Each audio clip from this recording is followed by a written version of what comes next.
Thank you, Governor. Dr. Chan, for those updates, and hello, everyone. So a lot of work still remains, but today is definitely a good news day. Many of the initiatives that the governor shared, such as our partnership with businesses and our work at colleges and universities and with municipalities and high schools across the state, are reflective of our transition in the vaccine effort from phase 2 to phase 3. If you recall, in phase 1, we started by focusing on those Rhode Islanders that are most vulnerable and highly specialized populations, such as residents of congregate living settings and healthcare workers. In February, we transitioned to phase 2. During phase 2, we were primarily using an age-based vaccination model, and our aim was volume, vaccinating as many Rhode Islanders as quickly as we possibly can. Both phase 1 and phase 2 have been extremely successful. The numbers make that clear, both in terms of vaccination rates and in terms of our health outcomes that we've seen. Now in phase 3, we have that same sense of urgency, but our approach is much more about meeting people where they are and making vaccinations as easy and convenient and accessible as possible. This is the pick and shovel work that the governor spoke about, putting vaccines in the path of Rhode Islanders each day. There are some people that don't have enough time to head to a clinic to get vaccinated, but they would if we had a clinic in their break room at work. There are some high school seniors who have trouble getting to a vaccination clinic, but would be vaccinated if there was a clinic in their gymnasium. And there might be some people who didn't register to get vaccinated, but maybe they would if they had the opportunity to not have to make an appointment or pre-register. And we're offering that in Providence, Cranston, and at our Middletown mass vaccination locations. You can show up without an appointment, and if supplies available, get a vaccine. And that is effective as of today.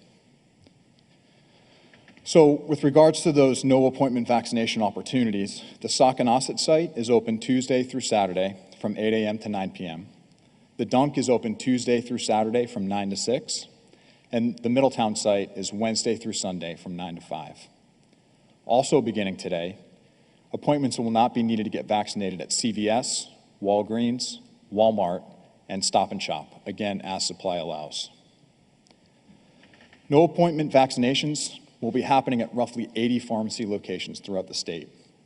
Again, all of this is about making vaccines as accessible as possible.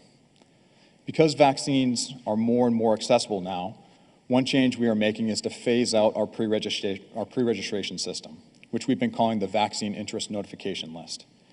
Anyone who signs up between now and May 2nd will get an appointment, but we're going to stop pre-registrations on May 3rd. We've already made it all the way through the list, but if you sign up today, you'll still get your appointment. Another change that we're making is we're shifting away from our large release of appointments on Tuesdays and Fridays that we've been posting on vaccinateri.org.